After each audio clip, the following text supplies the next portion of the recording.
आज की तारीख अक्टूबर 21, 2025। और हाँ, आज के ताज़ा गर्मा गर्म अखबार the Hindu, the Indian express plus PIB और सरकारी वेबसाइट सब खंगालने के बाद ना हम लेकर आए हैं वो डिस्कशन जो यूपीएससी की तैयारी करने वालों के लिए एब्सोल्युटली नॉन नेगोशिएबल है। सीरियसली, आज के अखबार आ चुके हैं और उसे पढ़ने के बाद हम आपके लिए लेकर आए हैं एक ऐसा विश्लेषण जिसे आप नजरअंदाज कर ही नहीं सकते। ट्रस्ट मी, लंबे समय में यह आपके समय की अपार बचत करेगा। यूपीएससी के लिए डेली न्यूज एनालिसिस कितना जरूरी है ये तो शायद मुझे बताने की जरूरत भी नहीं है ना? फॉरगेट घंटों की रीडिंग, ये है आपका shortcut to being seriously well informed. We distill the day's essentials from the Hindu, the Indian Express and official government websites into a super clear explanatory format so you never miss what really matters. Exactly. और हमारा मकसद सिर्फ खबरें पढ़ देना नहीं है, हमारा मकसद है आज की सबसे इम्पोर्टेंट खबरों और एडिटोरियल्स संपादकीयों को एकदम गहराई से समझना, उनके हर एंगल को जानना, प्रीलिम्स के लिए क्या इम्पोर्टेंट है, मेंस में कैसे एनालिसिस करना है, और हाँ, इंटरव्यू में बोलने लायक पॉइंट्स भी तो चाहिए। क्यों सुने हमें? Because we don't just report, we connect the dots. हम सिर्फ खबरें बताते नहीं, हम समझाते हैं एकदम आसान भाषा में, रियल लाइफ एग्जाम्पल्स के साथ, ताकि कुछ भी मिस ना हो। Tune in for same day coverage you can listen to on the go. Precisely. आज के इस डिस्कशन में हम दिन भर की सारी जरूरी चीजों पर विस्तार से बात करेंगे। पॉलिटी एंड गवर्नेंस, राज्य व्यवस्था और शासन, इकोनॉमी, अर्थव्यवस्था, इंटरनेशनल रिलेशंस, अंतर्राष्ट्रीय संबंध, साइंस एंड टेक्नोलॉजी, विज्ञान और प्रौद्योगिकी, एनवायरनमेंट एंड इकोलॉजी, पर्यावरण और पारिस्थितिकी, सिक्योरिटी एंड डिजास्टर मैनेजमेंट, सुरक्षा और आपदा प्रबंधन, सोशल जस्टिस, सामाजिक न्याय, सब कुछ कवर होगा एकदम डिटेल में। एंड हाँ, रिवीजन के लिए जरूरी नोट्स आपको हमारे टेलीग्राम चैनल पर मिल जाएंगे, तो बने रहिए हमारे साथ, सुन लो यूपीएससी पर। Let's begin. Editorials of the day. In-depth analysis. Okay, तो पहला मुद्दा उठाते हैं। फायर इन द स्काई नाम से द हिंदू का एडिटोरियल है। दिवाली और बढ़ता प्रदूषण। यार, ये north India, specially Delhi NCR की हवा का जो हाल होता है ना हर साल दिवाली के आसपास, इट्स जेन्युइनली स्कैरी। सांस लेना मुश्किल हो जाता है। ये तो सीधा टकराव है त्योहार मनाने की हमारी ट्रेडिशन और लोगों के राइट टू लाइफ, जीवन का अधिकार के बीच, जिसमें साफ हवा का अधिकार, राइट टू क्लीन एनवायरनमेंट भी शामिल है।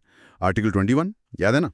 ये हर साल की कहानी बन गई है और फ्रैंकली इट्स गेटिंग फ्रस्ट्रेटिंग। बिल्कुल फ्रस्ट्रेटिंग है और अलार्मिंग भी। और ये सिर्फ महसूस करने की बात नहीं, फैक्ट्स एंड फिगर्स हैं। एडिटोरियल कहता है green crackers are a compromise between joyful festivities and public health. मतलब ग्रीन क्रैकर्स एक तरह का समझौता है त्योहार की खुशी और लोगों की सेहत के बीच।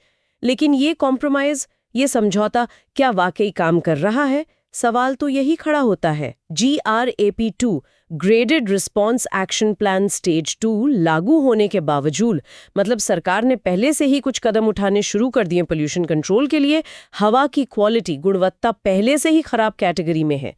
दिवाली की शाम तक दिल्ली के 38 मॉनिटरिंग स्टेशंस में से 34 रेड जोन में थे। 34 आउट ऑफ 38, जस्ट इमेजिन। और देखिए, ये सिर्फ पटाखों की बात नहीं है। जो स्टबल बर्निंग, पराली जलाना होता है पंजाब हरियाणा में, गाड़ियों का धुआं, व्हीकलर इमिशंस, कंस्ट्रक्शन साइट से उड़ती धूल, ये सब मिलकर बेसलाइन पोल्यूशन को इतना ज्यादा बढ़ा देते हैं कि दिवाली के पटाखे उस पहले से मौजूद जहर में बस और जहर घोलने का काम करते हैं। हाँ, it's like adding fuel to the fire, literally. Exactly. वही बात है। तो यार, असल प्रॉब्लम क्या है? मतलब सबको पता है कि हवा खराब हो रही है, पटाखे कम जलाओ, ग्रीन क्रैकर्स जलाओ, फिर भी लोग मानते क्यों नहीं? क्या अवेयरनेस की कमी है या टेक्नोलॉजी की कमी है कि ग्रीन क्रैकर्स उतने इफेक्टिव या सैटिस्फाइंग नहीं है कन्वेंशनल पटाखों जितने? लोग कहते हैं यार मजा नहीं आता इनमें। नहीं, देखिए, अवेयरनेस की कमी शायद उतनी नहीं है जितनी हम सोचते हैं। Media, government campaign, school projects, बातें तो बहुत होती हैं। टेक्नोलॉजी भी है, ग्रीन क्रैकर्स डेवलप हुए हैं। एडिटोरियल इशारा कर रहा है कि ये इशू फंडामेंटली एक गवर्नेंस चैलेंज, शासन की चुनौती है। ये एक डीप सिस्टेमिक इशू है। पता सबको है, सॉल्यूशन, समाधान भी शायद मौजूद हैं, जैसे ग्रीन क्रैकर्स या रिस्ट्रिक्टेड टाइमिंग्स, पर इम्प्लीमेंटेशन, कार्यान्वयन, वो जमीन पर उतरता ही नहीं है। असल दिक्कत वहीं पर है। जो स्टेट पॉलिसी, राज्य नीति कागज पर बनती है और जो सोसाइटल प्रैक्टिस, सामाजिक व्यवहार जमीन पर होता है, उसमें एक बहुत बड़ा डिस्कनेक्ट अंतर है। सरकारें भी कड़े कदम जैसे कंप्लीट बैन उठाने से हिचकती हैं। वाई? शायद अनपॉपुलर होने के डर से कई वोट बैंक नाराज न हो जाए। ये तो है। कोर्ट्स आदेश देती है, सुप्रीम कोर्ट हर साल डायरेक्शंस देता है, पर जमीन पे कंप्लायंस नेग्लिजिबल होता है। लोग सुनते नहीं, एनफोर्समेंट एजेंसीज भी शायद उतनी सख्ती नहीं दिखा पाती। तो ये सिर्फ एक एनवायरमेंटल इशू, पर्यावरण का मुद्दा नहीं रह जाता। ये बन जाता है एक कॉम्प्लेक्स सोशियो पॉलिटिकल प्रॉब्लम, जटिल सामाजिक राजनीतिक समस्या, जिसमें गवर्नेंस डेफिसिट, शासन की कमी, वीक स्टेट कैपेसिटी, कमजोर राज्य क्षमता और डीप रूटेड सोशल बिहेवियर, गहरी जड़ें जमा चुका सामाजिक व्यवहार सब मिले हुए हैं। मेंस के लिए ये एंगल समझना बहुत जरूरी है। प्रॉब्लम को सिर्फ एनवायरनमेंट के चश्मे से मत देखिए, इसे governance failure, a state failure के तौर पे देखिए। Wow, that puts a completely different perspective on it. मतलब मुद्दा सिर्फ पटाखों या पोल्यूशन का नहीं, सिस्टम का है, गवर्नेंस का है, हमारे कलेक्टिव बिहेवियर का है। सोचने वाली बात है। Okay, let's move to the next editorial. ये भी द हिंदू से है। For a new path, assessing the surrender of key Maoist leaders. ये लेफ्ट विंग एक्सट्रीमिज्म यानी वामपंथी उग्रवाद से जुड़ी खबर है। कुछ बड़े माओइस्ट लीडर्स ने सरेंडर, आत्मसमर्पण किया है। एडिटोरियल कह रहा है कि ये शांति, पीस की तरफ एक मौका, एक विंडो ऑफ अपॉर्चुनिटी हो सकता है। It's like a carrot and stick approach, metaphorically speaking. एक तरफ है सिक्योरिटी ऑपरेशंस, सुरक्षा अभियान। ये स्टिक वाला पार्ट है। इनका मकसद है LWE कैडर्स की ऑपरेशनल कैपेबिलिटीज, संचालन क्षमता को कमजोर करना, उनके लीडर्स को न्यूट्रलाइज करना, उनकी कमर तोड़ना। दूसरी तरफ है सरेंडर एंड रिहैबिलिटेशन पॉलिसीज, आत्मसमर्पण और पुनर्वास नीतियां। ये कैरेट वाला पार्ट है। इनका मकसद है एक्सट्रीमिस्ट्स को हिंसा का रास्ता छोड़कर मुख्यधारा में लौटने के लिए इनकरेज करना, इंसेंटिवाइज करना, उन्हें एक ऑल्टरनेटिव पाथ दिखाना। और हाल में आई न्यूज़ रिपोर्ट्स भी इसी तरफ इशारा कर रही हैं। जैसे एक सरेंडर्ड माओइस्ट कपल का अनुभव सामने आया, जिसमें वो कह रहे हैं कि एक अच्छी सपोर्टिव रिहैब पॉलिसी बहुत ज़रूरी है, ताकि those coming from jungles don't regret there decision. जो लोग हथियार डाल के जंगल से लौट रहे हैं, उन्हें बाद में पछतावा न हो कि यार कहाँ आ गए, इससे अच्छा तो वहीं थे। This feeling of regret can be dangerous. Interesting point. तो मतलब सरेंडर हो गया, बड़े लीडर्स ने हथियार डाल दिए, तो problem solved, mission accomplished, party time. काश if only it were that simple. नहीं, बिल्कुल नहीं। एक्चुअली यहीं से तो असली चैलेंज, चुनौती शुरू होता है। Surrender is just the first step, not the destination. असली काम है रिहैबिलिटेशन, पुनर्वास और रीइंटीग्रेशन का। उन्हें समाज में वापस कैसे लाया जाए, उन्हें रोजगार कैसे मिले, समाज उन्हें स्वीकार करेगा या हमेशा शक की नजर से देखेगा? ये बहुत बड़े सवाल हैं। एडिटोरियल का title for a new path, एक नए रास्ते के लिए, इसी तरफ इशारा कर रहा है। लॉन्ग टर्म सक्सेस सिर्फ सिक्योरिटी ऑपरेशंस की इंटेंसिटी पर निर्भर नहीं करता, बल्कि पोस्ट सरेंडर प्रोसेस की इफेक्टिवनेस पर निर्भर करता है। क्या हम उन्हें सस्टेनेबल लाइवलीहुड्स, स्थायी आजीविका दे पा रहे हैं? क्या उन्हें सोशल एक्सेप्टेंस, सामाजिक स्वीकृति मिल रही है? और सबसे जरूरी, क्या हम उन रूट कॉजेज, मूल कारणों को एड्रेस कर रहे हैं जिनकी वजह से ये समस्या दशकों से चली आ रही है? रूट कॉजेज मतलब डेवलपमेंटल डेफिसिट्स, विकास की कमी इन रिमोट एरियाज, ट्राइबल कम्युनिटीज का एलियनेशन, अलगाव एंड एक्सप्लॉयटेशन, शोषण, गवर्नेंस गैप्स, शासन में कमियां। अगर ये अंडरलाइंग इश्यूज एड्रेस नहीं हुए तो खतरा हमेशा बना रहेगा कि लोग वापस हिंसा की तरफ जा सकते हैं या फिर दूसरे तरह के अपराधों में शामिल हो सकते हैं। इसलिए अब फोकस को प्योरली सिक्योरिटी सेंट्रिक से शिफ्ट करके डेवलपमेंट सेंट्रिक और गवर्नेंस सेंट्रिक अप्रोच की तरफ ले जाना होगा। Guns are needed, but so are roads, schools, hospitals and good governance. GS paper 3 internal security के लिए ये पर्सपेक्टिव बहुत इंपॉर्टेंट है। अंडरस्टूड? मतलब लड़ाई अभी बाकी है, बस मैदान बदल गया है, सिक्योरिटी ऑपरेशन से सोशल एंड इकोनॉमिक इंटीग्रेशन की तरफ। राइट। अब कुछ अच्छी खबर इकोनॉमी से। द इंडियन एक्सप्रेस का एडिटोरियल है the Diwali boost, decoding the revival in consumption. ऐसा लग रहा है कि फेस्टिव सीजन में कंजम्पशन में जोरदार बढ़ोतरी दिख रही है। गाड़ियों की बिक्री, UPI ट्रांजैक्शंस, सब ऊपर, जोश हाई। हाँ, डेटा तो काफी पॉजिटिव दिख रहा है। Festive cheer is definitely reflecting in the numbers. सितंबर के आंकड़े देखिए, डोमेस्टिक टू व्हीलर सेल्स 6.7% बढ़कर रिकॉर्ड 21.60 लाख यूनिट्स पर पहुंच गईं। That's huge. Passenger vehicle sales भी all time high 3.72 lakh units रहीं। ट्रैक्टर सेल्स में तो जबरदस्त 45.4% का उछाल आया है। 45.4%। 45.4 गजब। हाँ, ये रूरल डिमांड की स्ट्रेंथ्स दिखाता है। और डिजिटल पेमेंट्स का हाल देखिए, यूपीआई ट्रांजैक्शंस की वैल्यू साल दर साल 20.6% बढ़ी है। People are spending. इसके पीछे कई फैक्टर्स बताए जा रहे हैं। त्योहार इस साल थोड़ा जल्दी आ गए, गाड़ियों पर जीएसटी रेट कट्स का असर अभी भी दिख रहा है, इनकम टैक्स में एग्जेम्पशंस मिले हैं उन लोगों को जिनकी सालाना आय 12 लाख रुपए तक है, तो डिस्पोजेबल इनकम बढ़ी है। सबसे बड़ी बात, महंगाई इन्फ्लेशन 99 महीने के निचले स्तर पर है, सिर्फ 1.5%, 99 मंथ्स लो।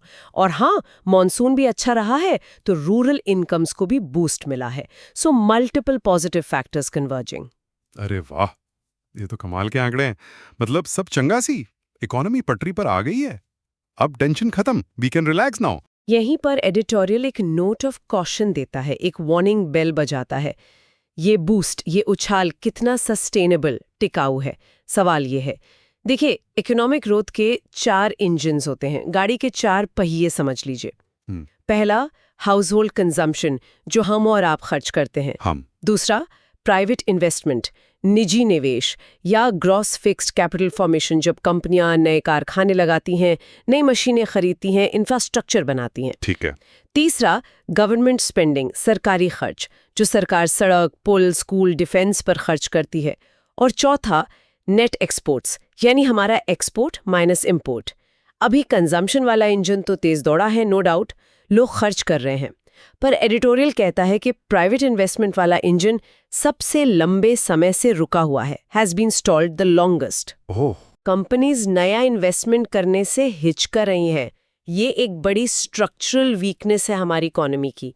त्योहारों, टैक्स कट्स और अच्छी फसल से मिली ये टेम्परेरी बूस्ट बिना प्राइवेट इन्वेस्टमेंट के टिक नहीं सकती। सस्टेनेबल ग्रोथ के लिए इन्वेस्टमेंट साइकिल का पिकअप करना बहुत जरूरी है। जॉब्स कहाँ से आएंगी, स्टेबल इनकम कैसे बढ़ेगी? वो तो तभी होगा जब नई फैक्ट्रियां लगेंगी, बिजनेसेस एक्सपैंड करेंगे, नया निवेश आएगा। गवर्नमेंट स्पेंडिंग की अपनी सीमाएं हैं, सरकार कितना खर्च करेगी, फिस्कल डेफिसिट का भी ध्यान रखना है। एक्सपोर्ट्स पर ग्लोबल स्लोडाउन और जियोपॉलिटिकल हेडविंड्स का असर है, इसलिए डिमांड साइड मेजर्स यानी खपत बढ़ाने वाले कदम जरूरी हैं, पर वो अकेले काफी नहीं है। असली चैलेंज है एंटरप्रेन्योर्स के एनिमल स्पिरिट्स को जगाना, मतलब उनमें रिस्क लेने का कॉन्फिडेंस भरना कि वो इन्वेस्ट करें। इसके लिए consistent policies, ease of doing business और एक स्टेबल मैक्रो इकोनॉमिक एनवायरनमेंट चाहिए। Short term boosters welcome, but long term recovery needs sustained investment. Got it. मतलब दिवाली के दिए तो जले हैं, पर इकोनॉमी की फैक्ट्री का पहिया घूमना ज्यादा जरूरी है लॉन्ग टर्म के लिए। अंडरस्टूड। चलिए, अगला एडिटोरियल भी इंडियन एक्सप्रेस से है। Counting pachyderms, the new DNA based elephant census. हाथियों की गिनती, एलिफेंट सेंसस। और ये किसी पुराने ट्रेडिशनल तरीके से नहीं, बल्कि नई साइंटिफिक मेथड से की गई है। DNA based sounds very hi-tech. हाँ, बिल्कुल हाईटेक है। ये है synchronous all India elephant estimation, SAIE 2021-2025। इस नई गिनती के अनुसार भारत में 22,446 जंगली एशियाई हाथी हैं। अब ये फिगर 22,446 अगर आप 2017 की गिनती के 27,312 से कंपेयर करेंगे तो लगेगा कि अरे, हाथियों की संख्या तो काफी घट गई है। हाँ, काफी कम लग रही है। लेकिन ministry of environment, forest and climate change, पर्यावरण, वन और जलवायु परिवर्तन मंत्रालय ने बहुत क्लियरली कहा है कि ये कंपैरिजन सही नहीं है। ये 22,446 का आंकड़ा एक फ्रेश बेसलाइन है, नया आधार है। इसे पुराने तरीकों से कंपेयर नहीं कर सकते क्योंकि मेथड पूरी तरह बदल गया है। So it's not an apple to apple comparison. We can not definitively say the population has declined based on this data alone. अच्छा, ये नया मेथड है क्या एग्जैक्टली? और ये बेहतर कैसे है पुराने तरीकों से जिनमें डायरेक्ट साइटिंग या वाटर होल काउंट्स होते थे? ये कहलाता है जेनेटिक मार्क रिकैप्चर मेथड्स। इसमें क्या करते हैं, फॉरेस्ट स्टाफ हाथियों के डंग सैंपल्स, गोबर के नमूने कलेक्ट करते हैं जंगल के अलग अलग हिस्सों से। फिर लैब में उन सैंपल से डीएनए एक्सट्रैक्ट करके उसका एनालिसिस किया जाता है। इसी तरह की टेक्निक टाइगर सेंसस में भी इस्तेमाल होती है, कैमरा ट्रैप्स के साथ साथ पग मार्क्स और स्कैट एनालिसिस। इसका सबसे बड़ा फायदा ये कि हर हाथी की इंडिविजुअल जेनेटिक आइडेंटिफिकेशन, व्यक्तिगत आनुवांशिक पहचान हो सकती है। मतलब डीएनए से पता चल जाता है कि ये सैंपल किस यूनिक हाथी का है। इससे गिनती ज्यादा साइंटिफिक, वैज्ञानिक और रोबस्ट मजबूत होती है। ओके, मतलब एक्यूरेसी ज़्यादा है। हाँ, पुराने तरीकों जैसे डायरेक्ट साइटिंग में डबल काउंटिंग का बहुत खतरा रहता था।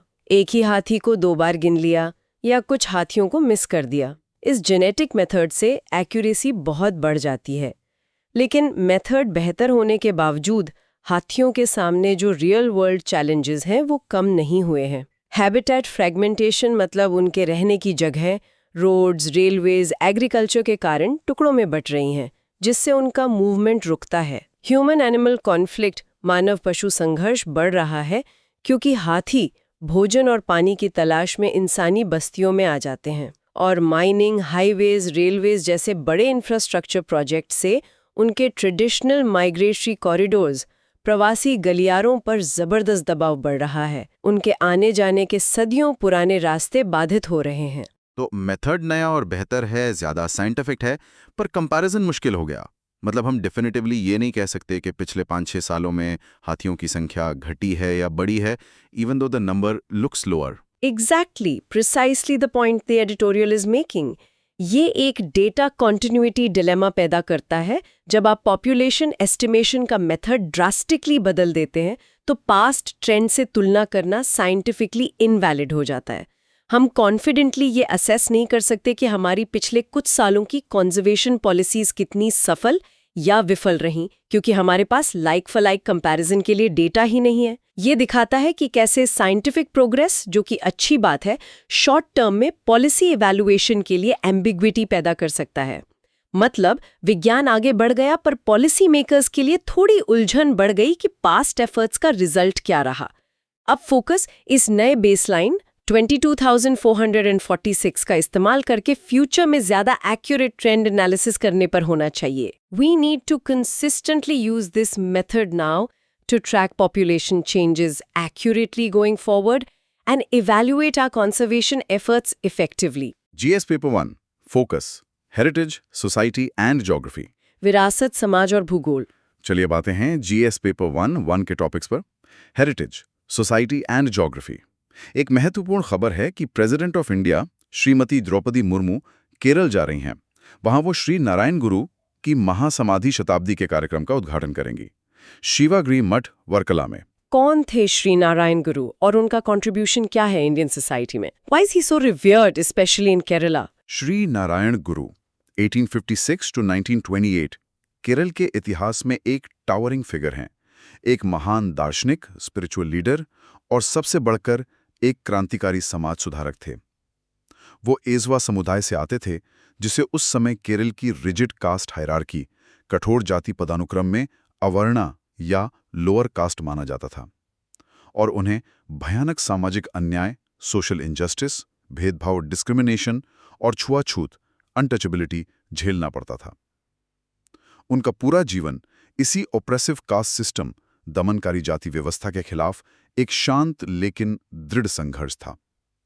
उनका सबसे प्रसिद्ध संदेश, जो आज भी रेलेवेंट है और गूंजता है, ओरु जाति, ओरु माथम, ओरु दैवम, मनुष्याणु। ओरु जाति, ओरु मथम, ओरु दैवम, मनुष्याणु। हाँ, मतलब one cast, one religion, one God for all humanity. सभी मनुष्यों के लिए एक जाति, एक धर्म, एक ईश्वर। Imagine the impact of this statement in a society deeply divided by caste and subcaste. ये उस जमाने में एक अत्यंत क्रांतिकारी रेवोल्यूशनरी विचार था, जो जाति आधारित बंटवारे और धार्मिक संकीर्णता की जड़ों पर सीधा प्रहार करता था। One caste, one religion, one God for all humanity. Powerful indeed. उनका सुधार का तरीका क्या था? क्या वो हिंसक आंदोलन करते थे या राजनीतिक प्रोटेस्ट वगैरह? How did he challenge the system? नहीं, उनका तरीका कॉन्फ्रंटेशनल, टकराव वाला या ओवर्टली पॉलिटिकल कम और कंस्ट्रक्टिव सोशल ट्रांसफॉर्मेशन का ज्यादा था। ही believed in empowering the oppressed communities from with in. वो मानते थे कि समाज का सच्चा उत्थान आध्यात्मिक जागृति, स्पिरिचुअल अवेकनिंग और शैक्षिक सशक्तिकरण, एजुकेशनल एम्पावरमेंट के जरिए ही हो सकता है। उनका सबसे महत्वपूर्ण और शायद सबसे डेयरिंग कदम था 1888 में अरुवेपुरम नदी के किनारे एक शिवलिंग की प्रतिष्ठापना, कॉन्सेक्रेशन करना। उस समय मंदिर में मूर्ति स्थापित करने और पूजा करने का अधिकार सिर्फ ब्राह्मणों के पास माना जाता था। ये उनका एक्सक्लूसिव प्रिविलेज था। एक गैर ब्राह्मण, वो भी ईजावा समुदाय से, द्वारा ऐसा करना ब्राह्मणिकल मोनोपोली, ब्राह्मणवादी एकाधिकार को सीधी खुली चुनौती थी। जब ऑर्थोडॉक्स सेक्शंस ने इस पर सवाल उठाया तो उन्होंने बहुत कामली और विटली जवाब दिया कि उन्होंने ईजावा शिवा की स्थापना की है, ना कि ब्राह्मण शिवा। अरे वाह, क्या जवाब था। हाँ। This was a master stroke. इसके बाद उन्होंने केरला में कई मंदिर और शिक्षण संस्थान, एजुकेशनल इंस्टीट्यूशंस खोले जो सभी जातियों के लिए खुले थे, विदाउट एनी डिस्क्रिमिनेशन। एक मंदिर में तो उन्होंने कमाल ही कर दिया। कलावनकोडी टेम्पल में उन्होंने मूर्ति की जगह एक बड़ा सा आईना लगवा दिया, मिरर। हाँ, और उसके नीचे लिखा तत्वमसि, तत्वमसि, दैट दाउ आर्ट। आईना, मूर्ति की जगह। हाँ, आईना। संदेश बिल्कुल साफ था, ईश्वर कहीं बाहर मूर्तियों में नहीं, तुम्हारे अंदर ही है। Recognize the divinity within yourself. What a profound message of self-realization and equality. Wow. Installing a mirror instead of an idol. That's mind-blowing. आज के समय में 2025 में उनकी रेलेवेंस क्या है? हम उन्हें क्यों याद करें, स्पेशली यूपीएससी एस्पिरेंट्स? उनकी शिक्षाएं सोशल इक्वालिटी, सामाजिक समानता, रिलीजियस टॉलरेंस, धार्मिक सहिष्णुता, यूनिवर्सलिज्म, सार्वभौमिकता, इंपॉर्टेंस ऑफ एजुकेशन, शिक्षा का महत्व आज भी उतनी ही रेलेवेंट हैं, शायद पहले से भी ज्यादा। आज भी हमारा समाज कास्ट डिस्क्रिमिनेशन, जातिगत भेदभाव, कम्युनल टेंशन्स, सांप्रदायिक तनाव और अंधविश्वास, सुपरस्टिशन जैसी बुराइयों से जूझ रहा है। श्री नारायण गुरु का संदेश इन बुराइयों के खिलाफ एक मार्गदर्शक है। उनका जोर एजुकेशन पर था। वो इसे सामाजिक और आर्थिक मुक्ति का सबसे बड़ा साधन मानते थे। Gain freedom through education, gain strength through organisation, gain prosperity through industry, ये उनके की मैसेजेस थे। ये सोच मॉडर्न सोशल वेलफेयर पॉलिसीज का आधार है। उनके काम ने केरल में न केवल इजावा समुदाय बल्कि पूरे समाज में एक साइलेंट रेवोल्यूशन की नींव रखी और बाद के महत्वपूर्ण आंदोलनों जैसे वाइकोम सत्याग्रह को प्रेरित किया। वाइकोम सत्याग्रह, हाँ, सुना है। वाइकोम सत्याग्रह टेम्पल एंट्री मूवमेंट नहीं था, बल्कि निचली जातियों को मंदिर के आसपास की सड़कों का उपयोग करने का अधिकार दिलाने के लिए लड़ा गया था। श्री नारायण गुरु की लेगेसी ये दिखाती है कि कैसे आध्यात्मिक सुधार और शिक्षा एक पावरफुल कैटलिस्ट, शक्तिशाली उत्प्रेरक बन सकते हैं गहरे और स्थायी सामाजिक बदलाव लाने के लिए। For UPSC aspirants, understanding his philosophy is crucial for GS paper 1, social reformers, and GS paper 4, ethics, foundational values. GS paper 2 focus, polity, governance and international relations, राजव्यवस्था, शासन और अंतर्राष्ट्रीय संबंध। Absolutely, brilliant insights. अब आते हैं जीएस पेपर 2 पर, polity, governance and international relations. पहली बड़ी खबर है, यूएस और ऑस्ट्रेलिया के बीच एक बहुत महत्वपूर्ण समझौता हुआ है। $8.5 बिलियन का पैक्ट है ये। क्रिटिकल मिनरल्स, महत्वपूर्ण खनिज और रेयर अर्थ एलिमेंट्स, दुर्लभ पृथ्वी तत्व की सप्लाई चेन्स को सिक्योर करने को लेकर है। ये मामला क्या है? Why is this 8.5 billion deal making headlines? ये डील हेडलाइंस में इसलिए है क्योंकि ये सीधा सीधा चाइना के ग्रोइंग डोमिनेंस, बढ़ते दबदबे को काउंटर करने की एक बड़ी स्ट्रेटेजिक मूव है, खासकर आरी मार्केट में।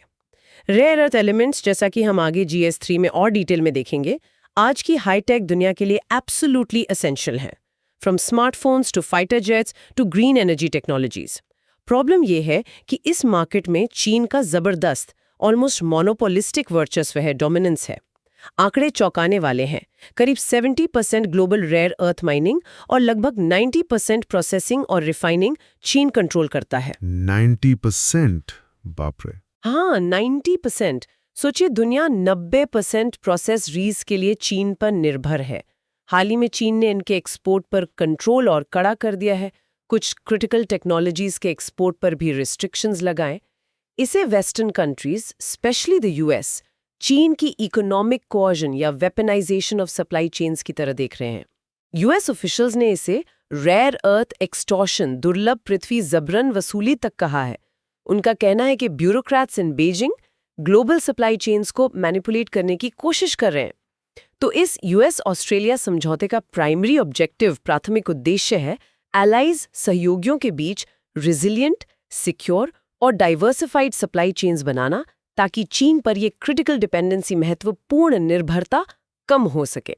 ये यूएस की बड़ी डी रिस्किंग स्ट्रैटेजी का हिस्सा है, चीन से पूरी तरह डीकपल नहीं होना, पर स्ट्रेटेजिक सेक्टर्स में उस पर निर्भरता खतरनाक स्तर तक कम करना। Australia, rich in critical minerals, is a natural partner for the US in this effort. Okay, so it's primarily about countering China's dominance and de-risking supply chains. इसका ऑकस से क्या कनेक्शन है? वो जो ऑस्ट्रेलिया, यूके, यूएस वाला security pact है। And more importantly, India के लिए इसके क्या मायने हैं? What are the implications for us? Excellent question. इस समझौते को हमें आइसोलेशन में नहीं देखना चाहिए। इसे हमें इंडो पैसिफिक में बन रहे एक वाइडर स्ट्रेटेजिक फ्रेमवर्क, व्यापक रणनीतिक ढांचे के कॉन्टेक्स्ट में देखना होगा। इस फ्रेमवर्क के मोटे तौर पर 2 पिलर्स हैं, इकोनॉमिक और सिक्योरिटी। सिक्योरिटी पिलर का एक बड़ा एलिमेंट है AUKUS, Australia UK US security pact. Report suggest कि AUKUS moving along very rapidly है, तेजी से आगे बढ़ रहा है। ऑकस में क्या होना है? यूएस और यूके ऑस्ट्रेलिया को न्यूक्लियर पावर्ड सबमरीन्स जैसी एडवांस्ड मिलिट्री टेक्नोलॉजी ट्रांसफर करेंगे। अच्छा, न्यूक्लियर सबमरीन्स। हाँ। अब ये जो क्रिटिकल मिनरल्स पैक्ट है, इसे आप ऑकस का इकोनॉमिक एनेबलर या फाउंडेशनल सपोर्ट समझ सकते हैं। ये उन high tech defence systems, green energy technologies और एडवांस्ड इलेक्ट्रॉनिक्स के लिए जरूरी रिसोर्सेज और मटेरियल्स की सप्लाई सुनिश्चित करेगा, जो ऑकस और ब्रॉडर वेस्टर्न स्ट्रेटेजिक इंटरेस्ट्स के कोर में है। Now coming to India. India जो क्वाड का एक की मेंबर है, उसके लिए इसमें अपॉर्चुनिटीज भी हैं और चैलेंजेस भी। अपॉर्चुनिटी ये है कि हमारे स्ट्रेटेजिक पार्टनर्स ऑस्ट्रेलिया, यूएस की सप्लाई चेन रेजिलियंस बढ़ेगी, तो इनडायरेक्टली हमें भी फायदा हो सकता है, हमारी अपनी सप्लाई चेन्स भी सिक्योर हो सकती हैं। इंडिया ऑस्ट्रेलिया कोलैबोरेशन के नए एवेन्यूज खुल सकते हैं क्रिटिकल मिनरल सेक्टर में। ऑस्ट्रेलिया के पास वास्ट रिजर्व्स हैं, इंडिया के पास ग्रोइंग मैन्युफैक्चरिंग बेस और स्किल्ड वर्कफोर्स है। सोर्स 8 इसी कोलैबोरेशन पोटेंशियल की तरफ इशारा कर रही है। ओके, सो अपॉर्चुनिटी है। चैलेंज क्या है? But there is also a challenge और प्रेशर। क्वाड पार्टनर्स के साथ स्ट्रेटेजिकली और इकोनॉमिकली और ज्यादा क्लोजली अलाइन होने का दबाव बढ़ेगा। यूएस ट्रेजरी सेक्रेटरी ने तो हाल ही में साफ-साफ कहा है कि वॉशिंगटन रीडोमिनेंस में चीन को काउंटर करने के लिए एक्सपेक्ट सपोर्ट फ्रॉम इंडिया। तो इंडिया को केयरफुली नेविगेट करना होगा, अपने नेशनल इंटरेस्ट को प्रायोरिटाइज करते हुए इन न्यू जियो इकोनॉमिक अलाइनमेंट्स में अपनी जगह बनानी होगी। Got it. So resource security is the new great game. Geopolitics is increasingly becoming geoeconomics. Fascinating. Okay, next topic for GS2. President of India, पूर्व राष्ट्रपति के.आर. नारायणन कोचिरिल रमना नारायणन की प्रतिमा बस्ट का अनावरण करेंगी केरला राजभवन में। उनके कार्यकाल के बारे में कुछ बताइए। What made his presidency significant? KR. Narayanan Bharat के 10वें राष्ट्रपति थे फ्रॉम 1997 टू 2002। Nice. उनका राष्ट्रपति बनना अपने आप में भारत के लोकतंत्र के लिए एक वाटरशेड मोमेंट, एक ऐतिहासिक क्षण Historic milestone. था, क्योंकि वो दलित कम्युनिटी से इस सर्वोच्च संवैधानिक पद पर पहुंचने वाले पहले व्यक्ति थे।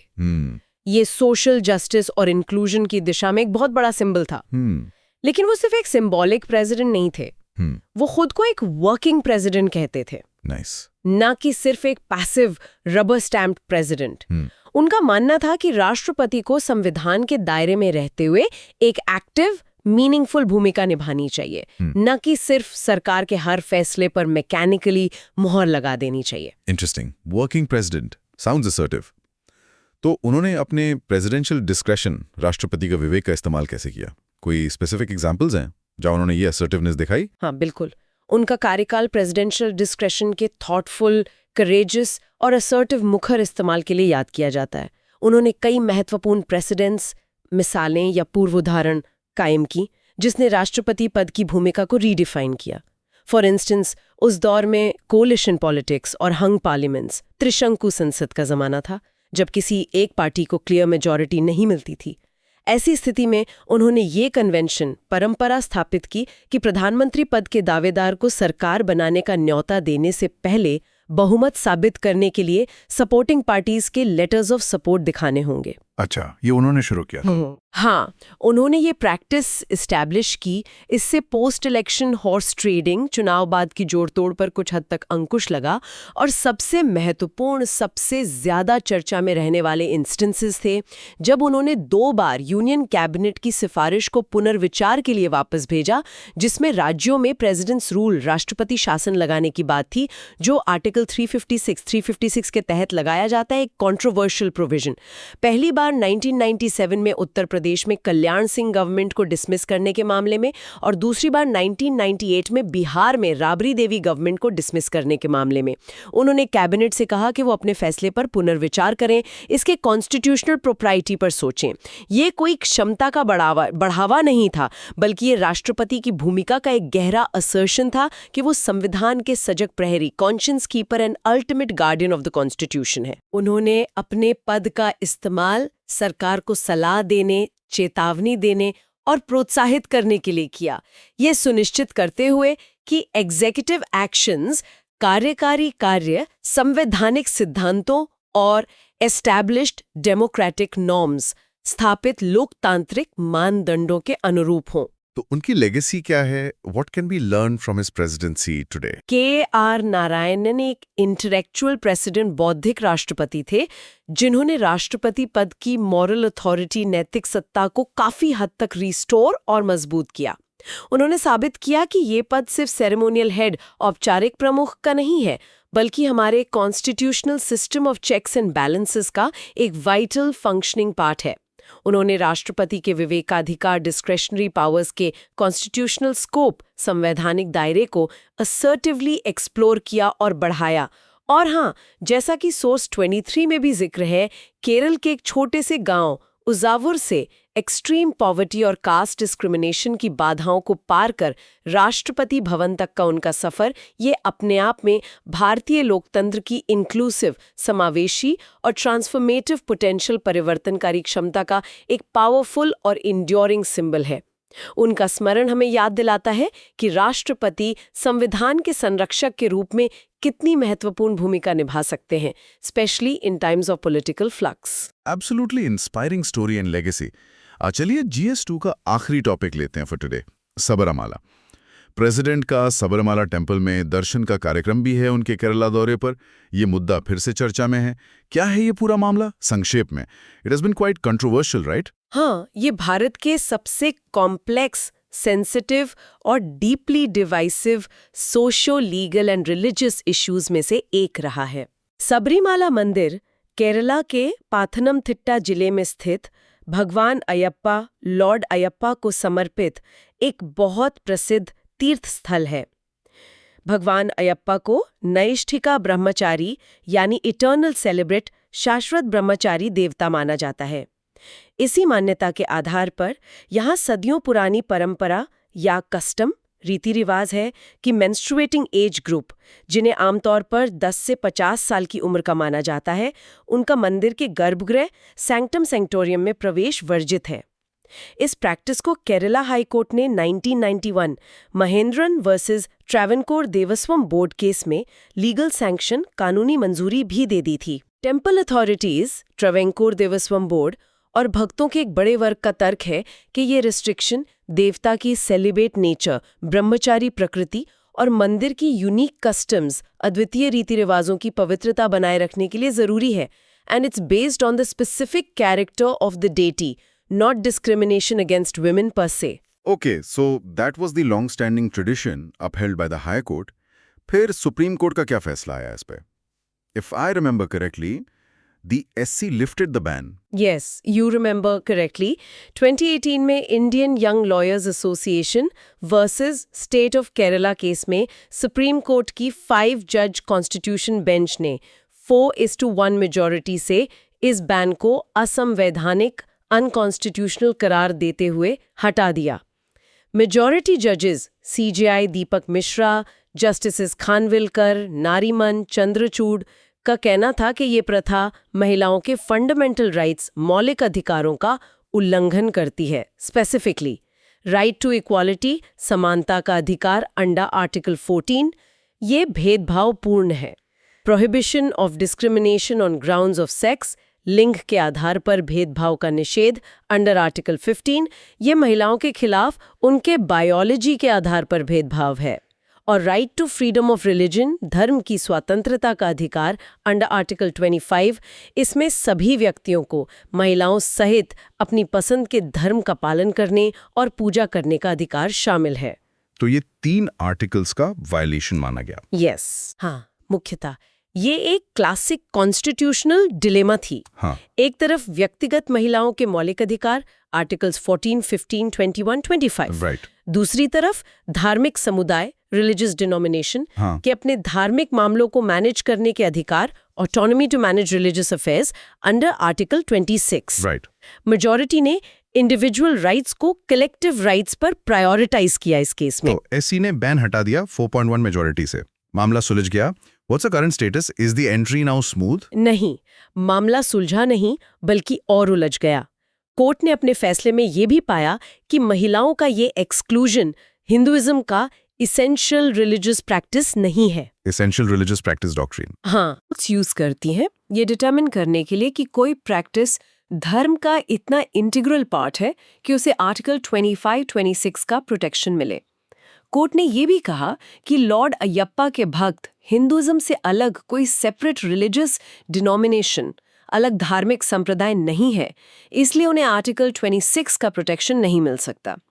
अकेली डिसेंटिंग जज जस्टिस इंदु मल्होत्रा का तर्क था कि आस्था के गहरे मामलों, डीपली रिलीजियस मैटर्स में कोर्ट को दखल नहीं देना चाहिए, रैशनैलिटी को फेथ पर इम्पोज नहीं करना चाहिए, और ये प्रथा आर्टिकल 26 के तहत प्रोटेक्टेड है क्योंकि अयप्पा डिवोटीज कॉन्स्टिट्यूट अ डिनोमिनेशन।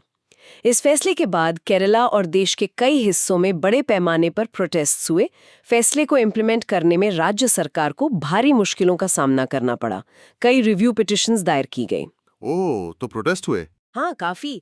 और फिर नवंबर 2019 में एक 5 जज बेंच ने 3.2 मेजॉरिटी से इन रिव्यू पिटिशंस को पेंडिंग रखते हुए मामले को और बड़ी 9 जज बेंच को रेफर कर दिया है ताकि religious freedom article 25 and 26, equality article 14 and 15, right to life article 21 और एसेंशियल रिलीजियस प्रैक्टिसेस डॉक्ट्रिन से जुड़े व्यापक कानूनी सवालों, broader questions of law concerning the interplay between religious freedom and other fundamental rights को कंक्लूसिवली सेटल किया जा सके। 9 जज बेंच। हाँ. This reference also includes questions arising from similar cases involving entry of Muslim women into mosques and Parsi women married outside the community into fire temples. ये मामला अभी भी उस 9 judge bench के सामने pending है. So the legal position is currently in limbo. President की visit इसी unresolved debate, अनसुलझी बहस और underlying tension के माहौल में हो रही है। ये मुद्दा दिखाता है कि आधुनिक भारत कैसे ट्रेडिशन, फेथ, इंडिविजुअल राइट्स और constitutional principles of equality and gender justice के बीच एक हार्मोनियस बैलेंस, सामंजस्यपूर्ण संतुलन बनाने के लिए संघर्ष कर रहा है। GS paper 3 focus: economy, environment and security. अर्थव्यवस्था, पर्यावरण और सुरक्षा। Wow, that's a really complex issue with no easy answers yet. Okay, moving on to GS paper 3, economy, environment and security. पहला टॉपिक है रेयर अर्थ एलिमेंट्स, REEs। फिर से हाँ भाई, US ऑस्ट्रेलिया पैक्ट और चाइना के रिस्ट्रिक्शंस के बाद ये टॉपिक सुपर इंपॉर्टेंट हो गया है। So let's dive deeper. क्या है ये REEs और क्या ये सच में इतने रेयर, दुर्लभ हैं जितना नाम से लगता है? राइट, REEs पे डबल क्लिक करना बनता है। REEs 17 मेटालिक एलिमेंट्स का एक ग्रुप है। इसमें पीरियोडिक टेबल के 15 लैंथेनाइड्स, लैंथेनम से ल्यूटीशियम तक शामिल हैं, प्लस स्कैंडियम और यट्रियम जो केमिकली सिमिलर प्रॉपर्टीज दिखाते हैं और अक्सर उन्हीं ओर्स में पाए जाते हैं। अब ये जो रेयर शब्द है इनके नाम में, ये थोड़ा मिसलीडिंग है, भ्रामक है। एक्चुअली ये तत्व पृथ्वी की क्रस्ट में उतने रेयर नहीं है। Cerium for example is as abundant as copper. सोने या चांदी से तो ज्यादा ही मिलते हैं। अच्छा, रेयर नहीं है। हाँ, मतलब उतनी रेयर नहीं। असली दिक्कत, द रियल चैलेंज, 2 चीजों में है। पहला, कॉन्सेंट्रेशन। ये एलिमेंट्स आमतौर पर प्रकृति में डिस्पर्स्ड होते हैं, इकोनॉमिकली एक्सप्लॉयटेबल कॉन्सेंट्रेशंस, आर्थिक रूप से दोहन योग्य सांद्रता में कम मिलते हैं। मतलब ऐसी जगह कम हैं जहां इतनी मात्रा में हो कि उन्हें निकालना कमर्शियली वायबल हो। और दूसरा, प्रोसेसिंग, इन्हें माइन करना, फिर उन्हें एक दूसरे से सेपरेट करना, क्योंकि ये अक्सर एक साथ मिलते हैं, और फिर उन्हें हाई प्योरिटी मेटल्स या ऑक्साइड्स में रिफाइन करना। ये प्रोसेस बहुत ज़्यादा कॉम्प्लेक्स, जटिल, एक्सपेंसिव, महंगा और सबसे बड़ी बात एनवायरमेंटली चैलेंजिंग, पर्यावरणीय रूप से चुनौतीपूर्ण है। प्रोसेसिंग में टॉक्सिक केमिकल्स और रेडियो एक्टिव बाई प्रोडक्ट्स निकलते हैं। इनकी इंपॉर्टेंस आती है इनकी यूनिक मैग्नेटिक, चुंबकीय, ल्यूमिनेसेंट, प्रकाश उत्सर्जक, कैटालिटिक, उत्प्रेरक और इलेक्ट्रोकेमिकल, विद्युत रासायनिक प्रॉपर्टीज से, जो मॉडर्न टेक्नोलॉजी के लिए इंडिस्पेंसिबल है, अपरिहार्य। मतलब इनके बिना आज की टेक्नोलॉजी चल ही नहीं सकती। Easy extraction and processing, understood. कहाँ इस्तेमाल होते हैं ये? इनकी स्ट्रेटेजिक इंपॉर्टेंस क्या है? Why are countries scrambling for them? अरे कहानी इस्तेमाल होते हैं। Think of any advanced technology and chances are REEs are in it. Let's break it down by sector. Defence and aerospace, रक्षा और एरोस्पेस, ये क्रिटिकल हैं। इनसे high strength, high performance permanent magnets बनते हैं, लाइक नियोडिमियम आयरन बोरॉन और NEPB magnets, जो missile guidance systems, drone motors, jet fighter engines like F-35, submarines, Sonar systems, radar and communication systems में लगते हैं। National security is heavily reliant on REEs। Defence में इतना ज्यादा? हाँ, फिर ग्रीन एनर्जी ट्रांजिशन, हरित ऊर्जा संक्रमण। This is a huge driver of demand.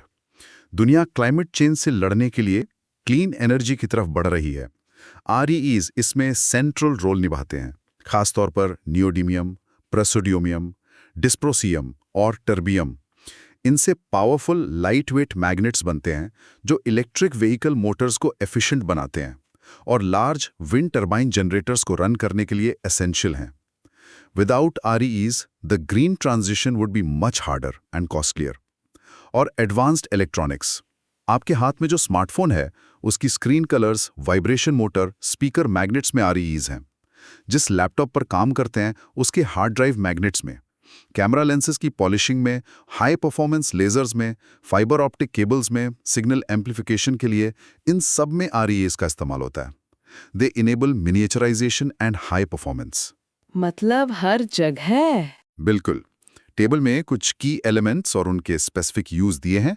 Neodymium ND and praseodymium PR for magnets in motors and turbines, dysprosium DY and terbium TB added to these magnets for high temperature stability, yttrium Y and europium EU for red phosphors in LED lighting and displays, lanthanum LA for catalysts in oil refining and hybrid car batteries, samarium SMA for magnets in precision guidance systems, cerium CE for catalytic converters in cars and polishing agents. The list is long and growing.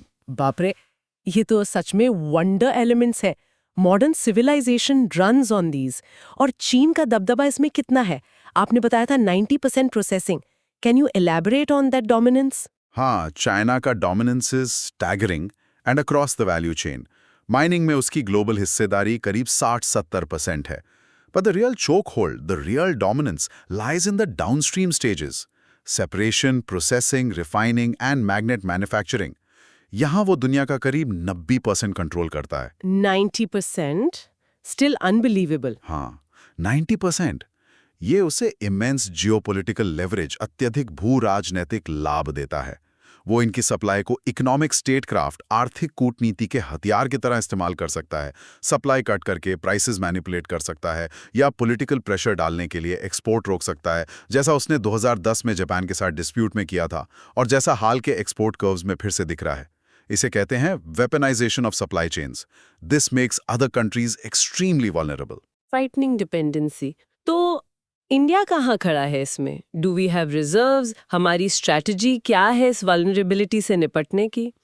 India की situation थोड़ी mixed है। Good news, India के पास दुनिया का 5th largest estimated reserve है REEs का, mostly in monazite Sands in coastal areas. Bad news, हम global output का 1% से भी कम प्रोड्यूस करते हैं और अपनी डोमेस्टिक नीड्स के लिए specially finished products like magnets हम नेट इंपोर्टर हैं, मोस्टली फ्रॉम चाइना। अच्छा, रिजर्व्स है पर प्रोडक्शन कम है और इंपोर्ट करते हैं। बिल्कुल। So despite having reserves we are heavily import dependent.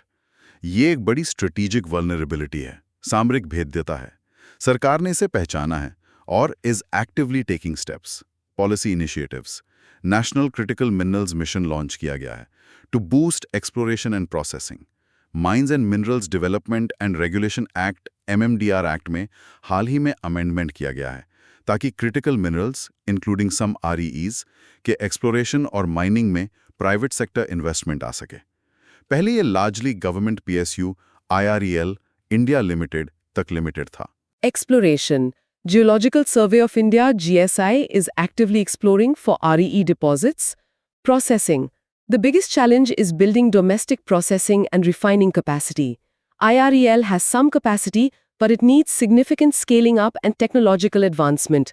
Government is encouraging private players and R&D in this area. हाँ, प्रोसेसिंग ही मेन दिक्कत लगती है। Exactly. International collaboration. India is engaging with partners like Australia through the Critical Minerals Investment Partnership, the US through Mineral Security Partnership MSP, and Japan to secure supplies and technology.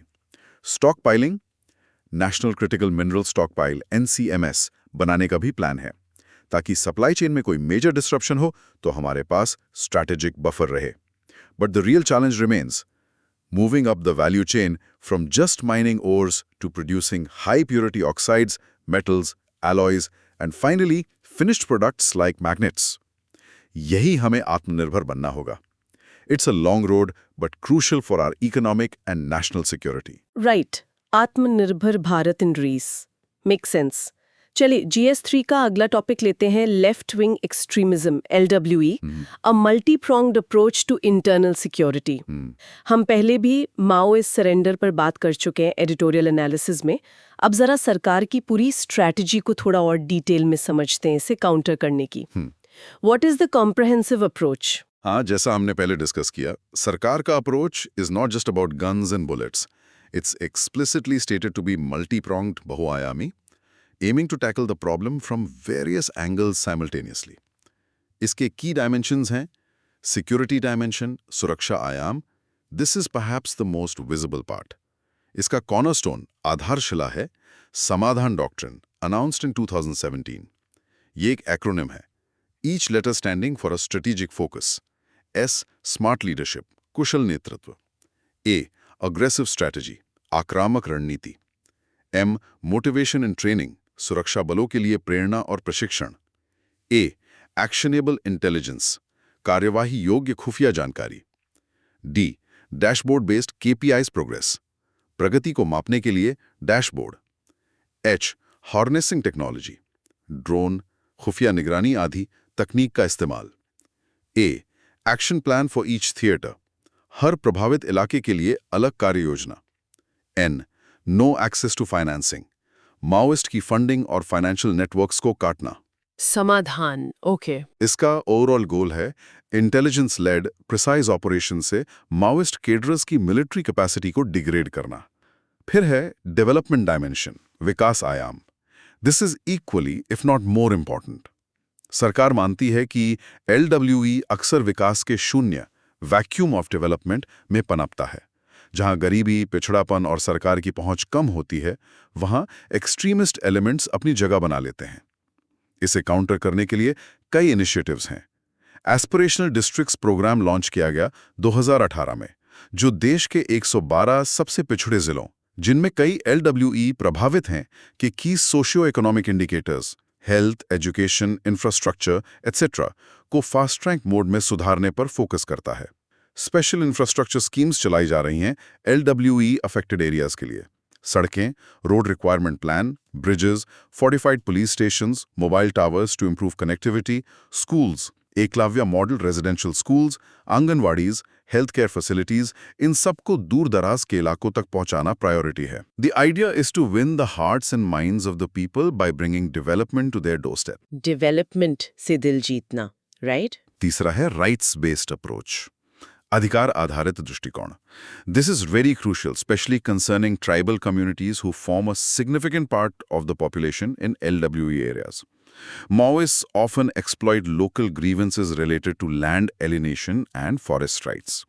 इसे counter करने के लिए forest rights act FRA 2006 का effective and sensitive implementation बहुत ज़रूरी है. जब tribal और other traditional forest dwelling communities को उनके ज़मीन और जंगल के संसाधनों पर लीगल एंड लेजिटिमेट राइट्स, कानूनी और वैध अधिकार मिलते हैं, तो स्टेट के प्रति उनका ट्रस्ट बढ़ता है और माओइस्ट का लोकल सपोर्ट बेस नेचुरली कमज़ोर होता है. Ensuring justice and rights is key to counter-insurgency. FRA 2006 का सही implementation.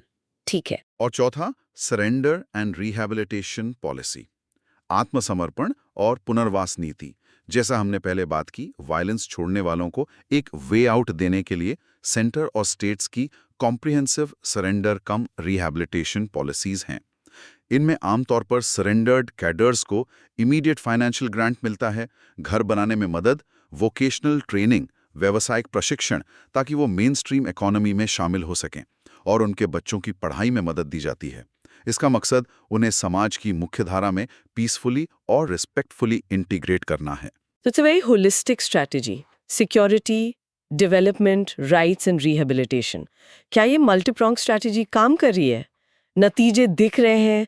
And what are the challenges that still remain? हाँ, अगर हम गवर्नमेंट डेटा और रिपोर्ट्स देखें तो LWE रिलेटेड वायलेंस इंसिडेंट्स और रिजल्टेंट डेथ्स में पिछले एक दशक में सिग्निफिकेंट डिक्लाइन आया है. जोग्राफिकल स्प्रेड भी कम हुआ है, सरेंडर्स भी बढ़े हैं, तो clearly the strategy is yielding positive results on the ground. Security forces have gained an upper hand in many areas. लेकिन चैलेंजेस अभी भी गंभीर हैं. पहला तो है difficult terrain. Many LWE strongholds are in remote, densely forested, hilly areas, making access and operations for security forces and administration difficult. हाँ, वो तो है, जंगल और पहाड़. फिर है slow pace of development. Despite government efforts, implementing development projects in these challenging areas can be slow due to bureaucratic hurdles, security threats to contractors, and capacity issues. तीसरा, ensuring genuine rehabilitation. Providing meaningful and sustainable livelihoods and ensuring social acceptance for surrendered cadres remains a big challenge. Stigma and lack of opportunities can push them back towards crime or extremism. ये बहुत बड़ा challenge होगा. बिल्कुल. And finally, governance gaps. Ensuring effective, corruption-free delivery of public services and justice at the local level is still a work in progress in many areas. इसलिए, while progress has been made, the fight against LWE requires sustained focus on good governance, inclusive development, and sensitive handling of local issues alongside targeted security operations. It's a long-haul fight requiring patience and persistence. GS paper for focus, ethics, integrity and aptitude. नीति शास्त्र, सत्यनिष्ठा और अभिरुचि. Absolutely. It requires a sustained, multi-dimensional effort. अब आते हैं GS paper 4 पर ethics, integrity and aptitude. यहाँ एक बहुत रेलेवेंट केस स्टडी है जो आज के हमारे पोल्यूशन वाले डिस्कशन से सीधे जुड़ी हुई है. The ethical dilemma of environmental versus cultural rights in Diwali celebrations. ध्यान से सुनिएगा situation, especially if you are an aspirant. मान लीजिए आप एक बड़े मेट्रोपॉलिटन शहर के डिस्ट्रिक्ट मैजिस्ट्रेट DM है. You are the boss of the district. आपके शहर में हर साल दिवाली के बाद एयर क्वालिटी, वायु गुणवत्ता सीवियर से हजार्डस लेवल पर पहुंच जाती है. It becomes a public health emergency. खासकर बच्चों, बुजुर्गों और अस्थमा पेशेंट्स को सांस लेने में बहुत दिक्कत होती है. हॉस्पिटल विजिट्स बढ़ जाते हैं. सुप्रीम कोर्ट ने क्लियर डायरेक्टिव्स दिए हैं, सिर्फ सर्टिफाइड ग्रीन क्रैकर्स ही इस्तेमाल होंगे, वो भी सिर्फ 2 घंटे की लिमिटेड विंडो में, जैसे रात 8 बजे से 10 बजे तक. But you are facing tremendous pressure from multiple sides. Traders association जोरदार प्रोटेस्ट कर रहे हैं, कह रहे हैं उनके पास कन्वेंशनल पटाखों की ह्यूज इन्वेंट्री है, बैन से उन्हें भारी फाइनेंशियल लॉस होगा. Influential religious and cultural groups इसे हमारी सदियों पुरानी परंपरा पर हमला बता रहे हैं, फ्रीडम ऑफ रिलीजन की दुहाई दे रहे हैं. आम जनता का भी एक बड़ा वर्ग बिना रोक टोक के धूमधाम से जश्न मनाना चाहता है. आपकी पुलिस फोर्स पहले से ही फेस्टिवल सिक्योरिटी अरेंजमेंट्स में ओवरस्ट्रेच्ड है. आप जानते हैं कि पूरे शहर में कंप्लीट बैन इन्फोर्स करना प्रैक्टिकली इम्पॉसिबल है given the scale and sentiment. अब आप डीएम हैं, what will be your course of action? How will you navigate this complex ethical challenge? Oof, this is a classic ethical tightrope walk for a DM. A real test of leadership and ethical decision making. इसमें कई ethical issues, नैतिक मुद्दे और conflicting values फंसे हुए हैं। पहला, public health versus religious cultural freedom. ये सबसे बड़ा conflict है। एक तरफ नागरिकों का fundamental right to life under article 21, जिसमें सुप्रीम कोर्ट ने राइट टू क्लीन एनवायरनमेंट को इम्प्लिसिटली शामिल माना है। दूसरी तरफ लोगों का fundamental right to freedom of religion and culture under article 25, जिसमें अपनी ट्रेडिशंस को प्रैक्टिस करना शामिल है। दोनों कॉन्स्टिट्यूशनल राइट्स हैं और यहाँ सीधे टकरा रहे हैं। Whose right prevails? बहुत मुश्किल सवाल। दूसरा, rule of law versus popular sentiment. DM का प्राइमरी ड्यूटी, प्राथमिक कर्तव्य है कानून का पालन करवाना, जिसमें सुप्रीम कोर्ट का वर्डिक्ट भी शामिल है। But what if the law is deeply unpopular? अगर भारी जनभावना कानून के खिलाफ है तो उसे फोर्सफुली इम्प्लीमेंट करने से पब्लिक अनरेस्ट, इवन वायलेंस हो सकता है, लॉ एंड ऑर्डर की प्रॉब्लम खड़ी हो सकती है। सो अपहोल्ड द लॉ रिजिडली और मेंटेन पब्लिक ऑर्डर। तीसरा, economic livelihoods versus environmental protection. हजारों पटाखा व्यापारियों, डिस्ट्रीब्यूटर्स और कारीगरों की रोजी रोटी, लाइवलीहुड्स का सवाल है, specially considering they might have invested heavily. दूसरी तरफ पूरे शहर का एनवायरनमेंट और लाखों लोगों के हेल्थ का लॉन्ग टर्म नुकसान है। Short term economic pain versus long term public good. How to balance these? Trade off है हर तरफ। बिल्कुल। चौथा, utilitarianism versus deontology. Ethical theories भी कन्फ्लिक्टिंग गाइडेंस देती हैं। यूटिलिटेरियनिज्म का सिद्धांत कहता है greatest good for the greatest number, यानी वो करो जिससे से ज्यादा लोगों की भलाई हो। इस हिसाब से तो लाखों लोगों की हेल्थ को प्रायोरिटाइज करना चाहिए ओवर द एंजॉयमेंट और livelihood of a smaller group. Deontology, duty based ethics, कहता है कि आपका नैतिक कर्तव्य, मॉरल ड्यूटी, कानून का पालन करना है, irrespective of the consequences. SC का आवेश मानो, दैट्स योर ड्यूटी। और पांचवा, रिस्पॉन्सिबिलिटी एंड अकाउंटेबिलिटी। आपकी जिम्मेदारी है डीएम के तौर पर पब्लिक वेलफेयर की रक्षा करना। You are accountable for the health and safety of the citizens. साथ ही नागरिकों की भी कलेक्टिव रिस्पॉन्सिबिलिटी है कि वो सोशली कॉन्शियस बने और लॉज को फॉलो करें। But can you enforce responsibility? Where does the buck stop? Man, that's a minefield of conflicts. मुद्दे तो बहुत गंभीर हैं and the pressure is immense. तो करेंगे क्या? हाथ पर हाथ धरे बैठेंगे या सिर्फ ऑर्डर पास करके फाइल बंद कर देंगे या फिर फुल फोर्स यूज करेंगे? What practical steps can the DM take? Course of action क्या होगा? देखिए, extreme approaches rarely work in such complex situations. न सिर्फ डंडा चलाने से काम चलेगा, purely coercive approach which might lead to backlash and fail in implementation. न सिर्फ हाथ जोड़ने से, purely persuasive approach which might be ignored by many. A balanced, pragmatic and multi-pronged approach, संतुलित, व्यवहारिक और बहुआयामी दृष्टिकोण अपनाना होगा, using a mix of persuasion, regulation and targeted enforcement. Here's a possible course of action a practical DM might consider. पहला, proactive stakeholder engagement. Immediately call meetings with all key stakeholders, traders associations, police leadership, resident welfare associations, prominent religious community leaders, school principals, environmental NGOs, health experts. Present the grim health data, explain the Supreme Court's mandate clearly, listen to their concerns sympathetically, but firmly convey the non-negotiables. Try to build consensus and seek their cooperation in ensuring compliance. Make them part of the solution, not just the problem. सबसे बात करना, ठीक है। दूसरा, intensive public awareness campaign, persuasion and education. Launch a high-visibility multimedia campaign well before Diwali. Use slogans like "Celebrate responsibly, breathe freely" or "Green Diwali, healthy Diwali." Use social media, radio jingles, print ads, TV spots. Focus on the severe health impacts, especially on children and elderly. Use testimonials from doctors and pollution victims.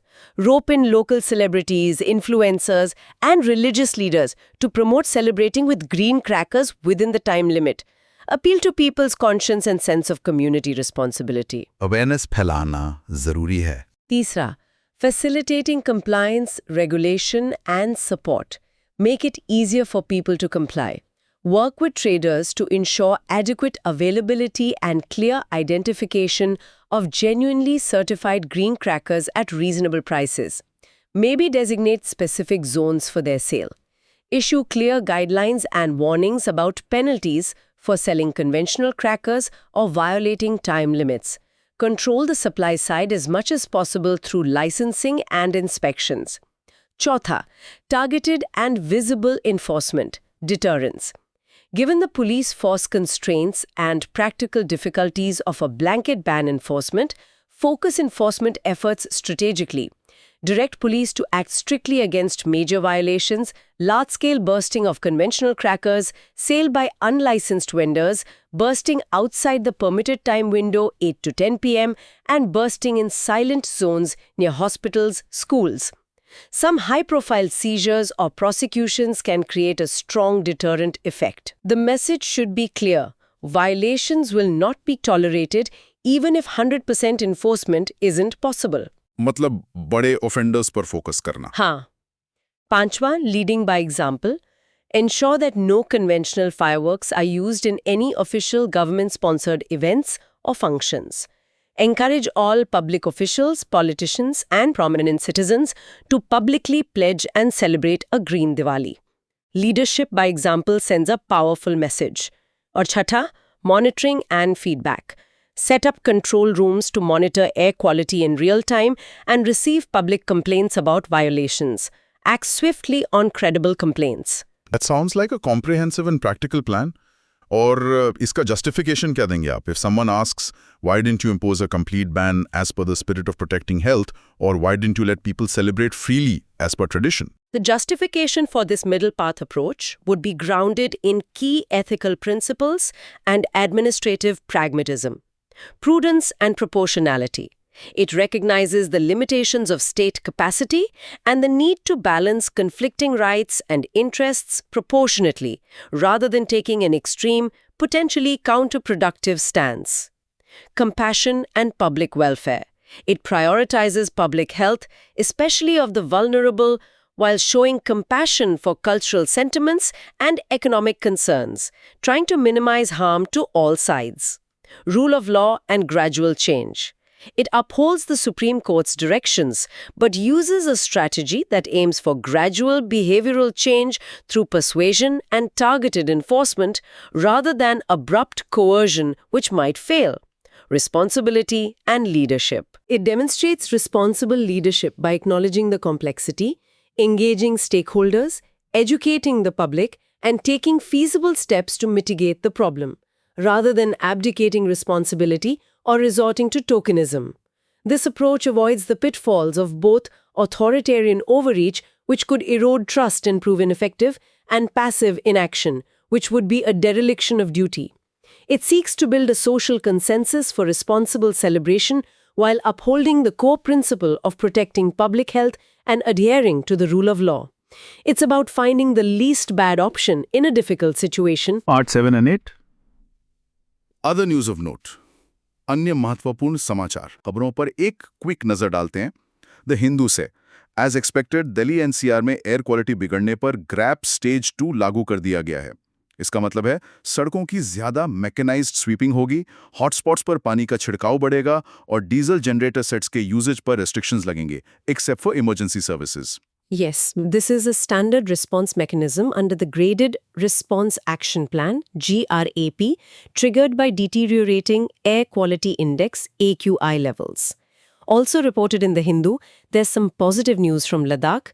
Talks between the government and local stakeholders are set to resume tomorrow, October 22nd, following recent unrest. Dialogue is crucial for resolving the issues there concerning statehood and 6th schedule demand. Good to hear about the dialogue And the center has directed all states to strictly monitor the Jal Jeevan mission and report any instances of corruption or irregularities involving officials or contractors. Ensuring transparency and accountability is vital for this flagship scheme aimed at providing tap water to all rural households. Absolutely critical. Moving to the Indian Express, there's a follow-up report featuring the experiences of a surrendered Maoist couple. They emphasize how crucial a supportive and effective government rehabilitation policy is so that those who leave violence don't regret their decision and can genuinely rebuild their lives. This reinforces our earlier discussion on the importance of the rehabilitation aspect in the LWE strategy. Indeed. And one more small but interesting piece of news from the Express, the symbolic Murat trading session on Diwali Day in the stock market, which marks the beginning of the new Hindu financial year, Samvat 2082-2082, will be held in the afternoon this year, 1:45 p.m. to 2:45 p.m., instead of the usual evening slot. Just a timing change, but notable for market participants. Press Information Bureau, PIB. Looking at today's Press Information Bureau, PIB releases, the main highlight is the detailed itinerary of President Srimati Draupadi Murmu's visit to Kerala from October 21st to 24th. As we discussed earlier, this includes her planned visit to Sabarimala Temple, participation in the Sri Narayana Guru Mahasamadhi Centenary event at Sivagiri Mutt, and the unveiling of the bust of former President K.R. Narayanan at Kerala Raj Bhavan. Beyond the President's schedule, there are no major policy announcements or new scheme launches reported on PIB today. Prelims Pointer, Quick Revision Facts. Prarambhik Pariksha Pointers. Okay, aspirants, time for a super quick revision. Prelims के लिए कुछ key facts फटाफट दिमाग में बैठा लेते हैं from today's discussion. REEs, Rare Earth Elements. कितने हैं? 17. 17 elements. 15 lanthanides plus scandium plus yttrium. Importance? Essential for magnets, EVs, turbines, catalysts, electronics, defense tech. Processing कौन dominate करता है? China 90%. 90%. इंडिया का रैंक रिजर्व्स में 5th. 5th. Okay. K.R. Narayanan, कौन से president? 10th president 1997-2002. Unique distinction? First Dalit president. क्या कहते थे खुद को? Working president. और क्या इस्तेमाल किया? Constitutional discretion, जैसे आर्टिकल 356 पर सलाह वापस भेजना 2 बार. Right. श्री नारायणा गुरु, कहाँ से? केरला के समाज सुधारक. Famous नारा. One caste, one religion, one God for all. Oru jati, oru matham, oru devam manushano. Key event और साल? आरुविपुरम consecration 1888. 1888? और एक मंदिर में मूर्ति की जगह क्या लगाया? आईना. Mirror. कमाल. AUKS, कौन से देश? Australia, UK, US. क्या है ये? Trilateral security pact. Focus region? Indo Pacific. Australia को क्या मिलेगा? Nuclear powered submarines. टेक्नोलॉजी. आज की न्यूज से कनेक्शन. ठीक है. US Australia critical minerals pact AUKUS को सपोर्ट करता है. ठीक है. एलिफेंट सेंसस SAIE 2021-25 नया पॉपुलेशन एस्टिमेट 22,446. 22,446. 2017 से कंपेयर कर सकते हैं? नहीं, ये फ्रेश बेसलाइन है, मेथड अलग है. नया मेथड क्या है? Genetic mark recapture using DNA from dung samples. Got it. समाधान डॉक्ट्रिन किस चीज की स्ट्रैटेजी? LWE से लड़ने की एक्रोनिम है. और संवत 2082 ये क्या है? दिवाली से शुरू होने वाला हिंदू फाइनेंशियल ईयर. मार्केट्स में इसकी शुरुआत कैसे होती है? मुहूर्त ट्रेडिंग सेशन से. Mains marathon. Practice questions for today. चलिए अब थोड़ा एनालिटिकल थिंकिंग करते हैं. Based on a detailed discussion today, here are a few mains practice questions for you to ponder upon. Question 1. The US-Australia Critical Minerals Pact is more than just a trade deal. It signifies a significant geo-economic realignment in the Indo-Pacific. Analyze the strategic implications of this pact for India's foreign policy and economic security. GS2 15 marks. How should India navigate this? Question 2.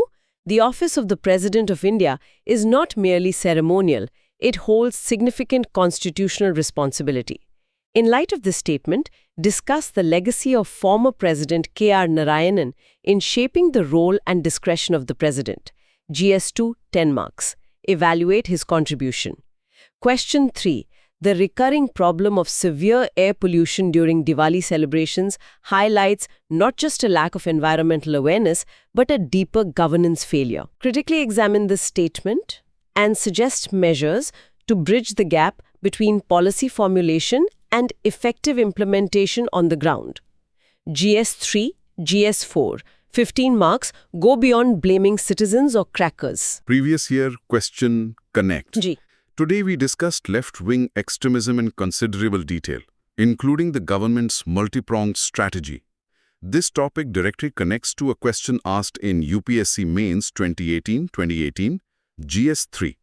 The question was, left-wing extremism LWE is showing a downward trend, but still affects many parts of the country.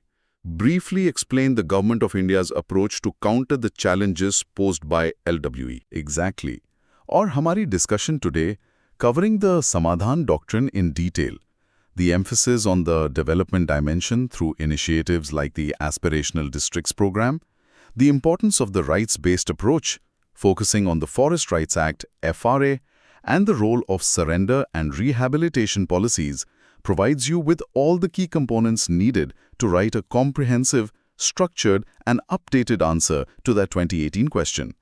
You can now explain the government's approach much more effectively, citing specific initiatives and the underlying philosophy. Daily prelims quiz. दैनिक प्रारंभिक परीक्षा प्रश्नोत्तरी. All right, team. Time to quickly test your recall. Ready? Let's go. Pehla sawal. Regarding the philosophy of Sri Narayana Guru, consider the following statements. 1. He called for one caste, one religion, one God for all humanity. 2. His method of reform primarily focused on political agitation and mass protests. 3.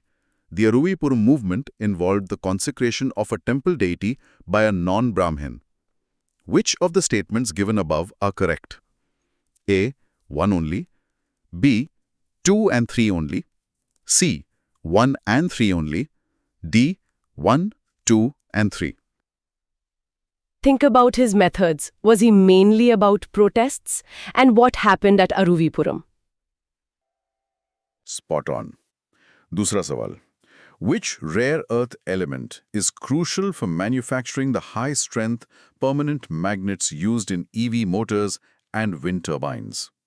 A. Lanthanum. B. Cerium. C. Neodymium. D. Yttrium. We talked about the green energy transition. The key element for those powerful NDFT magnets is C, neodymium, Nd, often used with praseodymium, dysprasium, and terbium-2, but neodymium is the core component. Perfect. Tisra sawal. The term AUKUS, often seen in news recently, refers to A. A trade agreement between Asian, UK, and US companies. B. A trilateral security pact between Australia, the UK, and the US. C. A cultural exchange program for the Indo-Pacific region. D. An environmental consortium to study the Arctic, UK, and South Pole. What is AUKUS? This should be easy now. It's about security and submarines. So the answer is B, a trilateral security pact between Australia, the UK, and the US. Excellent. Chautha और आखिरी सवाल for today's quiz. The recent Synchronous All India Elephant Estimation SAIE 2021-25 introduced a new methodology for population count. What is this new method? A. Direct sighting count on a single day. B. Satellite imagery analysis of forest cover. C. Waterhole sensors during the dry season. D. Genetic mark recapture method using DNA from dung samples. Remember the high-tech approach. Yes, the one involving lab work with dung samples. The correct answer is D, genetic mark recapture method using DNA from dung samples. Revision flashcards. Revision flashcard. Awesome performance. Now let's quickly revise a few key terms flashcard style. I'll give the term, you give the quick definition. First term. Essential religious practice doctrine, आवश्यक धार्मिक प्रथा सिद्धांत. What is it? ये एक legal test है जो Indian courts use करती हैं ये तय करने के लिए कि कौन सी धार्मिक प्रैक्टिसेस संविधान के आर्टिकल 25 और 26 के तहत प्रोटेक्टेड हैं। सिर्फ वही प्रैक्टिसेस जो धर्म का एसेंशियल यानी अभिन्न हिस्सा मानी जाती हैं उन्हें प्रोटेक्शन मिलता है। और हाँ, कोर्ट तय करती है कि क्या एसेंशियल है। सबरीमाला में ये काफी चर्चा में था। Got it. Next term, critical minerals, महत्वपूर्ण खनिज, डिफाइन इट सिंपली। ये वो मेटालिक या नॉन मेटालिक एलिमेंट्स हैं जो मॉडर्न टेक्नोलॉजीज, नेशनल सिक्योरिटी या इकोनॉमी के लिए जरूरी हैं और जिनकी सप्लाई चेन में डिसरप्शन का खतरा होता है, जैसे कि वो किसी एक दो देशों में ही ज्यादा मिलते हों। RES इसका बढ़िया उदाहरण है। Perfect. Third term, graded response action plan, GRAP, what's that? ये दिल्ली NCR में एयर पोल्यूशन से निपटने के लिए लागू किए जाने वाले इमरजेंसी मेजर्स का एक सेट है। जैसे जैसे एयर क्वालिटी इंडेक्स AQI खराब होता है, इसमें एक्शंस और सख्त होते जाते हैं अलग अलग स्टेजेस में, stage I, 2, 3, 4। Is still clear. Last term for today. Forest Rights Act 2006. One अधिकार अधिनियम 2006. What does it do? ये एक बहुत महत्वपूर्ण कानून है जो वनवासी, अनुसूचित जनजातियों FDSTs और अन्य पारंपरिक वनवासियों OTFDs के वन अधिकारों और कब्जे को मान्यता देता है, जो पीढ़ियों से ऐसे जंगलों में रह रहे हैं। इसका मकसद ऐतिहासिक अन्याय को ठीक करना और वन समुदायों को सशक्त बनाना है। LWE वाले इलाकों के लिए ये बहुत क्रूशल है। कोट ऑफ द डे, आज का विचार। Today's quote comes from Margaret Chase Smith, एक जानी मानी अमेरिकन पॉलिटिशियन थी वो। उन्होंने कहा था, public service must be more than doing a job efficiently and honestly, it must be a complete dedication to the people and to the nation. मैं दोहराती हूं, लोक सेवा केवल कुशलतापूर्वक और ईमानदारी से नौकरी करने से कहीं अधिक होनी चाहिए। ये लोगों और राष्ट्र के प्रति पूर्ण समर्पण होना चाहिए। Motivation box for aspirants. Wow, what a powerful and demanding quote, complete dedication. ये सिर्फ जॉब नहीं, ये डिवोशन है।